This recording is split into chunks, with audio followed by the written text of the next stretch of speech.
کل سورج گرہن ہے اور خبریں یہ آ رہی ہیں کہ 80% سورج کل گرہن ہوگا۔ اس بارے میں اسلامی حکام کیا ہیں، شریعت کیا کہتی ہے، اس کے لیے علماء نے سوچا ہے کہ کچھ باتیں عوام تک پہنچائی جائیں، تو اس لیے میں نے بھی ارادہ کیا کہ شرعی حکام اس بارے میں بتائے جائیں، اس میں حکمتیں کیا ہیں۔ رسول اللہ صلی اللہ علیہ وسلم کے دور میں سورج گرہن ہوا ہے۔ آپ صلی اللہ علیہ وسلم کے نرینہ اولاد نہیں تھی، آپ کو اللہ نے اولاد دی اور آپ کے بیٹے کی موت واقع ہوئی۔ یہ ایک بہت بڑا حادثہ تھا اس وقت، کیونکہ عرب میں نرینہ اولاد کی بڑی ویلیو تھی۔ آپ صلی اللہ علیہ وسلم کو اللہ نے بیٹیاں دیں، بیٹا نہیں دی، اور بیٹا دے کے اٹھا لیا، تو ایک بہت بڑا واقعہ تھا، اور اللہ کی قدرت کے اسی دن سورج بھی گرہن ہو گیا۔ تو عرب یہ کہا کرتے تھے، زمانہ جاہلیت میں یہ بات مشہور تھی کہ کوئی بہت بڑا دنیا میں واقعہ ہوتا ہے تو سورج یا چاند گرہن ہو جاتے ہیں۔ اسی دن سورج بھی گرہن ہوا، تو یہ بات پھیل گئی کہ محمد صلی اللہ علیہ وسلم سید الانبیاء رسول اللہ صلی اللہ علیہ وسلم کے بیٹے کی چونکہ موت واقع ہوئی ہے، اس لیے سورج گرہن ہوا ہے۔ آپ صلی اللہ علیہ وسلم نے اس بات کی تردید فرمائی، اور آپ نے فرمایا ان الشمس والقمر آیتان من آیات اللہ لا ينکسفان بموت احدہما، کہ سورج اور چاند اللہ کی نشانیوں میں سے ایک نشانی ہے، لا ينکسفان بموت احدہما ولا لحیاتہ، نہ تو یہ کسی کی موت کی وجہ سے گرہن ہوتے ہیں، نہ کسی کی زندگی کی وجہ سے، بل یخوف اللہ بہما عبادہ، اللہ ان کے ذریعے اپنے بندوں کو ڈراتے ہیں۔ یہ بخاری مسلم کی حدیث ہے، اپنے بندوں کو خوف زدہ کرتے ہیں۔ تو یہ اللہ کی نشانیاں ہیں، اور آپ صلی اللہ علیہ وسلم نے اس موقع پر نماز کا حکم دیا، اللہ کے سامنے عاجزی اور انکساری کا حکم دیا۔ دیکھیے یہاں ایک بہت اہم پوائنٹ کی بات ہے ان لوگوں کے لیے جو اسلام کے خلاف ہیں، جو محمد صلی اللہ علیہ وسلم سرور دو عالم سید الانبیاء صلی اللہ علیہ وسلم کو سچا نبی نہیں مانتے، ان کے لیے اس حدیث میں آپ صلی اللہ علیہ وسلم کی نبوت کی ایک بہت زبردست دلیل موجود ہے۔ ایک واقعہ ہوا ہے آپ صلی اللہ علیہ وسلم کے بیٹے کی موت کا، اور عرب یہ ویسے ہی کہا کرتے تھے کوئی بہت بڑا دن ہوگا تو سورج گرہن ہوگا۔ تو کوئی بھی شخص جو جھوٹا نبی ہو، آپ خود بتائیے کہ کیا وہ ایسے موقع پہ اس واقعے کو اپنے حق میں کیش نہیں کرائے گا، اور وہ یہ کہے گا نہیں کہ میں تو پہلے ہی کہتا تھا میں بہت بڑی شخصیت ہوں، اور میرے بیٹے کی موت ہونا، ایک پیغمبر کے بیٹے کی موت ہونا ہے تو یقیناً یہ اس اللہ کی طرف سے ایک نشانیاں ہے، یہ نشانی ہے سورج کا گرہن ہونا، یہ بتانے کے لیے ہے کہ واقعی یہ بہت بڑا دن ہے، اور یہ بہت بڑا دن اس اعتبار سے کہ ایک نبی کے بیٹے کی موت واقع ہوئی ہے۔ لیکن آپ صلی اللہ علیہ وسلم نے یہ سب نہیں کیا، اور آپ نے بتایا کہ سورج اور چاند کے گرہن ہونے کا کسی کی موت یا زندگی سے کوئی تعلق نہیں، اور آج سائنس نے بھی ثابت کر دیا ہے کہ یہ ایک سائنٹیفک حقیقت ہے کہ جب زمین اور سورج کے درمیان چاند آ جائے تو سورج گرہن ہو جاتا ہے، اور جب چاند اور سورج کے درمیان زمین آ جائے اور سورج کی روشنی چاند تک نہ پہنچ رہی ہو تو چاند گرہن ہو جاتا ہے۔ یہ ایک اس میں عبرت کی بات بھی ہے ان لوگوں کے لیے جو آپ صلی اللہ علیہ وسلم کی نبوت میں شک کرتے ہیں۔ البتہ آپ صلی اللہ علیہ وسلم نے اس موقع پر ہمیں حکم دیا کہ اللہ سے تضرع اور عاجزی اور انکساری کی جائے، اپنے گناہوں کی معافی مانگی جائے، اور نماز آپ صلی اللہ علیہ وسلم نے پڑھی۔ اس پہ بھی بعض لوگ اشکال کرتے ہیں کہ یہ جب ایک نیچرل پروسیس ہے تو اس میں اتنا گھبرانے کی، کیونکہ حدیث میں آتا ہے آپ صلی اللہ علیہ وسلم بہت گھبرائے، تو اس میں گھبرانے کی کیا بات ہے؟ تو یاد رکھیے ہر نیچرل پروسیس جو ایک عام معمول سے ہٹ کر ہو، اس میں انسان کے لیے ایک عبرت کی بات ہوتی ہے۔ ہم دیکھتے ہیں رسول اللہ صلی اللہ علیہ وسلم کے دور میں جب تیز ہوا چلتی تھی اور بارش سے پہلے ہوا چلا کرتی تھی تیز ہوائیں، تو آپ صلی اللہ علیہ وسلم گھبرا کے مسجد کی طرف دوڑتے، عاجزی انکساری کرتے، اللہ تعالیٰ سے یہ کہتے کہ اللہ تو نے تو مجھ سے وعدہ کیا ہے کہ جب تک میں ان کے درمیان موجود ہوں تو ان کو عذاب نہیں دے گا۔ تو یہ خوف کا غلبہ تھا آپ صلی اللہ علیہ وسلم پر۔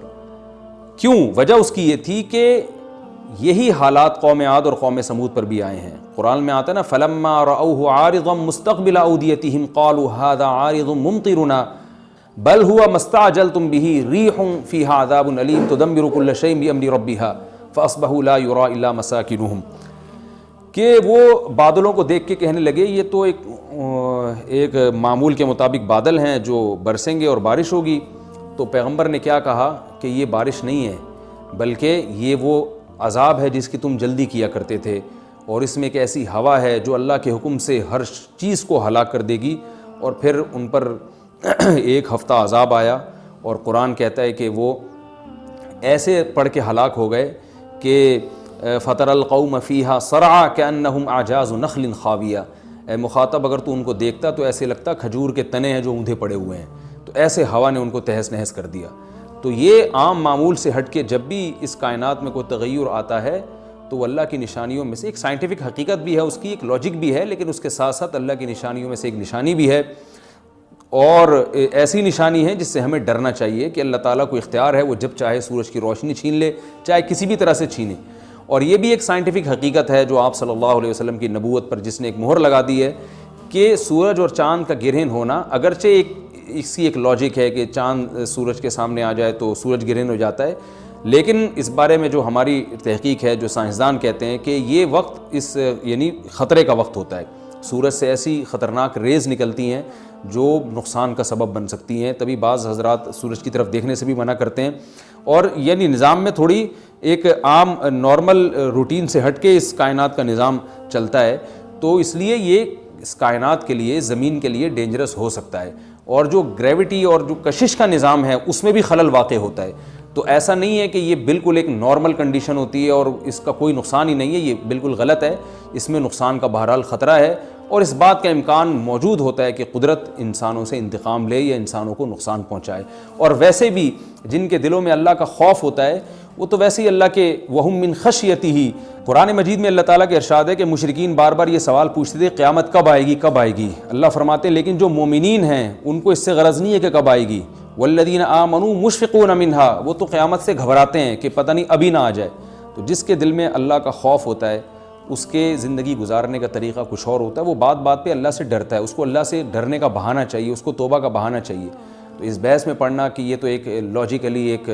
سورج کی روشنی غائب ہو جائے گی، وہ ٹھیک ہے، یہ سائنسدانوں کا شعبہ ہے کہ کیوں غائب ہو رہی ہے، ماہرین فلکیات کا شعبہ ہے، لیکن اہل ایمان کا جو کام ہے اس موقع پر، ان کا جو وظیفہ ہے وہ یہ کہیں کہ اللہ کی نشانیوں میں سے ایک نشانی ہے، اللہ اپنی قدرت دنیا میں دکھاتا ہے کہ میں یہ بھی کر سکتا ہوں چاہے کسی بھی طریقے سے کروں، تو ہمیں اس موقع پر بہرحال اللہ کے سامنے جھکنا چاہیے، اپنے گناہوں سے معافی مانگنی چاہیے، اور وہی عمل کرنا چاہیے جو رسول اللہ صلی اللہ علیہ وسلم نے ہمیں بتایا ہے۔ اور اس بارے میں جو توہمات پھیلے ہوئے ہیں اس سے بھی ہمیں اجتناب کرنا چاہیے، جیسے